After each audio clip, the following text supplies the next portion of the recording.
বেশ অনেকদিন ধরে আমার অনেকগুলো কাজ পেন্ডিং হয়েছিল।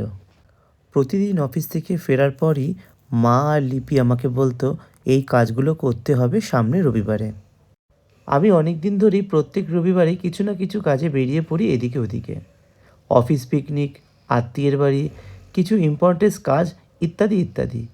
তাই এই রবিবার বাড়িতে ছিলাম বলে সেই পড়ে থাকা কাজগুলো এক এক করে করতে শুরু করলাম।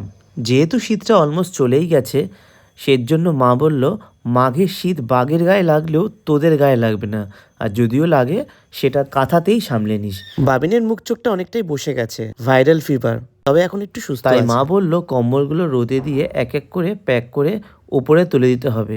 এই যে 3টে কম্বল আমি আমাদের সুটকেসের মধ্যে ঢুকিয়ে রাখলাম, এগুলোকে গতকাল মা রোদ খাওয়ানোর জন্য ছাদে পাঠিয়েছিল। আজ ছাদে গিয়ে আরও দুটো আমি রোদের কাছে ফেলে রেখেছিলাম। মা বলল ওগুলোকে বিকেলে রোদ খাওয়ানোর পর আর একটা সুটকেস আছে তার ভিতর ঢুকিয়ে দিতে। এমনি সুটকেসগুলো রেখে দেওয়ার থেকে সুটকেসগুলোকে কাজে লাগিয়ে যদি রেখে দেওয়া হয় তাহলে সেটা অনেক বেশি ভালো। আর সবথেকে বড় কথা, কম্বল, এই কাঁথা, তাছাড়া অনেক লেপও রয়েছে, সেগুলো কোথায় রাখবো? এর ভিতরে রাখলে পরে সেগুলো ভালোও থাকবে আর জায়গাও কম লাগবে। দিদি আমাকে একটা রাধাকৃষ্ণের ফটো দিয়েছিল। মা লিপি বলল আজকে ওটা দরজার উপরে হুকটাতে লাগিয়ে দিতে। আমিও খুব আনন্দ সহকারে ওটা লাগাতে গেলাম, কিন্তু দুর্ভাগ্যবশত দেখলাম ওটা একটা হুকের হ্যাঙ্গিংয়ের জায়গায় দুটো হুকের হ্যাঙ্গিং। যেহেতু ওখানে আমাদের একটাই হুকের হ্যাঙ্গিংয়ের জায়গা রয়েছে, তাই বড় মার ছবিটা এদিক থেকে ওদিকে করে দিয়ে এদিকে হলো রাধাকৃষ্ণের একটা ছবি ছিল যে ফাইবারের, সেটা লাগিয়ে দিলাম। আমাদের বাবিন যে কতটা দুষ্টু হয়েছে তোমরা ভিডিও দেখেছো, বুঝতেই পারছো। এই যে জায়গাটা দেখছো আমাদের জানলার সামনে 2 ঘরেতেই রয়েছে।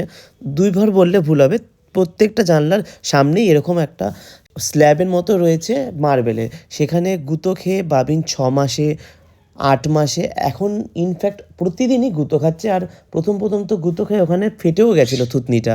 তাই আমি বাজার থেকে থার্মোকলটা নিয়ে এসে এটা লাগিয়ে দিলাম, যাতে ওখানে মুখটা লাগলে পরে অ্যাটলিস্ট না লাগে আর না মুখটা ফেটে যায়।